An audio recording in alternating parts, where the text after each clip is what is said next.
Hi guys, I hope you all are doing well. Welcome to my channel and here's a second video. Um Today I would like to discuss a bit about FD versus loan.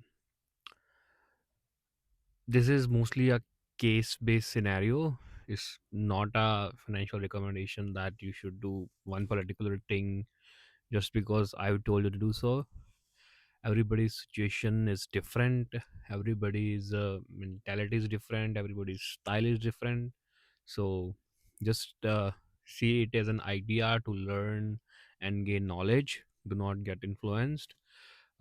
This is just a case based scenario where I would discuss the benefits of loan and FD. There's a very interesting thing about FDs. Most of middle class and upper middle class people think that FDs can actually make us rich. Since if you put 1 lakh rupees in an FD, you can generate say 6,000 rupees in a year. You have something extra.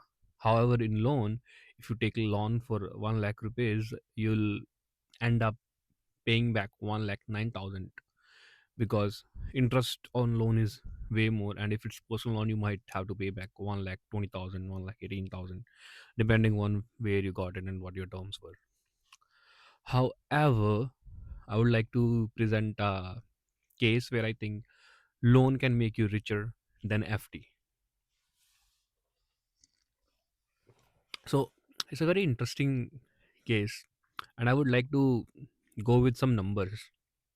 Okay, and to explain you guys why does it make sense to take loan to get rich rather than investing your monies in FDs.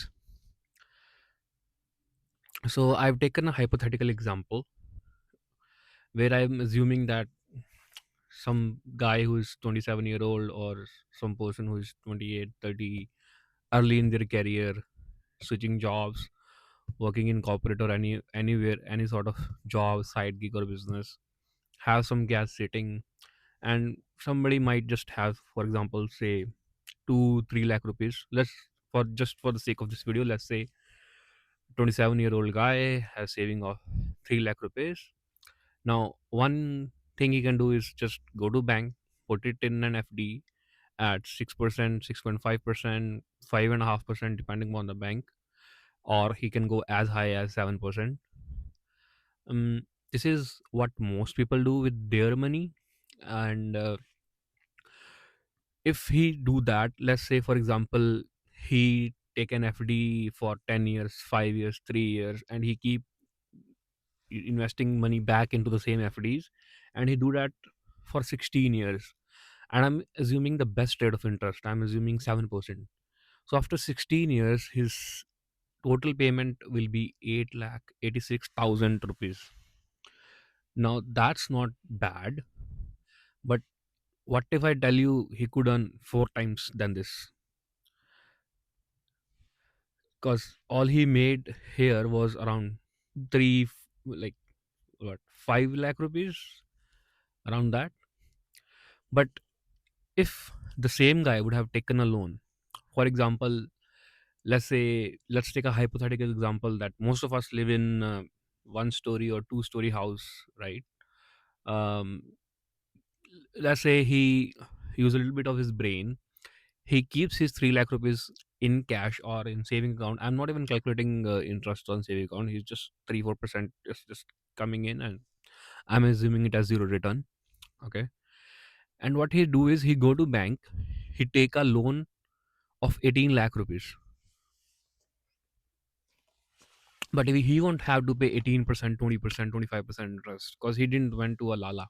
He went to a financial bank. He didn't ask for a personal loan. He didn't ask for a car loan. He didn't ask for a marriage loan. He asked for a house loan. Now I know in 18 lakh rupees you cannot buy a house. That's why I'm saying stick to the roots. Let's say for example you have a house that you live in. It's a 1 story house or 2 story house. Just for this example, we'll say it's a 1 story house, and the guy took a loan of 18 lakh rupees. Now 18 lakh rupees is enough to construct say 1200 to 1500 square feet of floor in tier 3 cities, especially in northern India. I guess 18 lakh rupees is enough. People can do it in 15 lakh rupees also, but including some furniture and fixtures, I guess 18 lakh should be good enough for a two-bedroom hall kitchen set.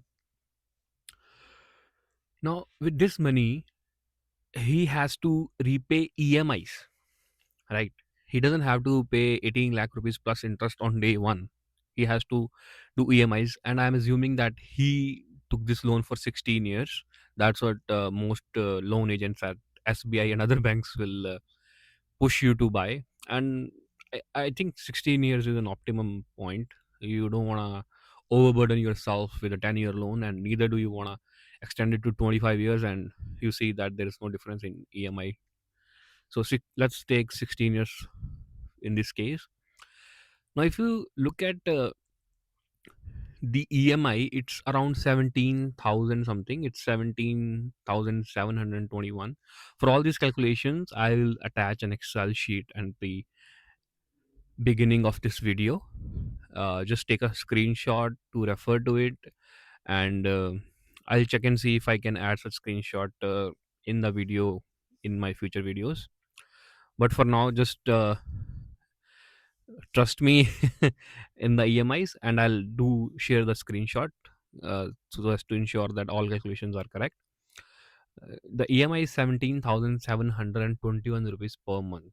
In a year, that's around 2,12,600 something. But rent won't be that much. Rent will be a lot less. Rent will be, for this much property, you can generate say 15,000 rupees a month, but then you have some breakages. Tenant didn't do good job living. You had to get some cleaning help. After 3 years, you had to get walls painted and whatever. I'll cut 3,000 for that. So let's assume your effective rent is 12,000 rupees per month. Now in a year, all you got is 144,000. So 1,44,000 rupees in a year. Now, if you look at it, this, you have a difference, and you have to pay it. You cannot just uh, let it be, right? This is the difference you'll have to pay out of your pocket. This difference will be there for first couple of years, year 1, year 2, year 3, year 4, and that's where that 3 lakh rupees saving that you haven't put in FD, that's sitting in your saving account, will help. I've done that calculations, and for 5 6 years you'll have to put money in, and the total of that money was around 2,45,000 something, and I'm assuming that the extra 55,000 went in loan processing, paperwork, all that sort of things. We have to keep some uh, breathing room for that too, so I've assumed that. But your scenario starts to change after first 6 7 years. Now you'll actually start to make money. Now your EMI that was 2,12,652 will be lesser than your rent, because rents also grow. The apartment that you used to get for 5,000 rupees a month in 2010 is now 20,000 rupees in 2026. So rent also inflates. It can inflate from ranging from 8% to 12%, but just for the sake of this video, I'm assuming it's rising only by 7% per year, though owners can legally go up to 10 years. But we don't do very optimistic scenarios or cases here. We try to be conservative, we try to be realistic, so I'm assuming 7% here. And once you start getting that money in, I'm not even telling you to invest this and calculate nothing. You had 3 lakh rupees there. You had to put it in towards EMI. Now you're getting something here. Keep it, enjoy it. Now, if you look at the 16th year, your total EMI will still be same, but your rent generated will be 3,71,308 rupees. And your net gain, which is EMI versus rent, because your EMI is same throughout, and your rent has increased. The difference is 1,58,000 rupees. six, and then some figures 600, 700 something. So that's what you made in in 16th year. And from 17th year onwards, guess what?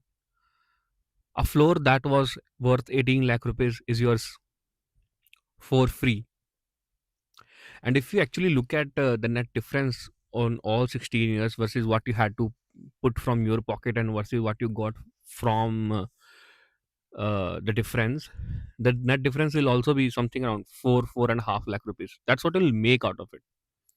Okay, this 4.5 lakh you made, plus you now have a floor which was worth 18 lakh rupees 16 years ago, would be 30 lakh rupees by now, for free, completely free. And the other person is still happy with their returns of 8.86 lakh rupees on their 3 lakh rupees FD, while you have 4.5 lakh rupees just sitting idle, not even being accounted for, and you have a two-story house instead of one-story house just for free. Now tell me, what did you have to do for this? Did you have to leave your job? Did you have to switch your job? Did you have to learn something new? All you have to do is find some tenants, get your place rented, be nice to them. That's all you need to do. And there may be situations where you might not find a tenant for 1 or 2 months, right? And there might be a situation where you will increase rent by a lot. Those things will happen, and that's why that four and that's why I'm not counting that extra hedge you got for 4.5 lakh rupees towards this. I'm just ignoring it. But still, if you look at it, somebody just made his 3 lakh rupees into 8.86 lakh rupees, while the other person just multiplied it by 10, I guess. Because after 16 years, that store value will at least be 30 lakh rupees. It would be even more, but I'm assuming at least 30 lakh rupees. So one case is where you double your money, one case is where you make it 10 times. So this is how you can actually make money while paying interest on loan, and you will still benefit. Look at this in a contrarian view to FD, where you're actually getting something. You put your money and you're getting interest, and it's still less. It's still keeping you below. It's still keeping you poor. But loan is actually helping you get rich. It's making you wealthier over the years. So that was my take. Look at the screenshot. All calculations are accurate, and let me know in the comments, what do you think? Is there a more realistic scenario you have? If you think this is too optimistic, or maybe I went too conservative, let me know. And let's discuss what other topics we can do. Let me know if you're interested in learning more about SIPs, mutual fund, equities, or anything related to that. We can make a video and discuss whatever we need to. Hopefully you enjoyed this video, and I would like to see you soon. Have a nice day, guys. Thank you for staying tuned. Take care.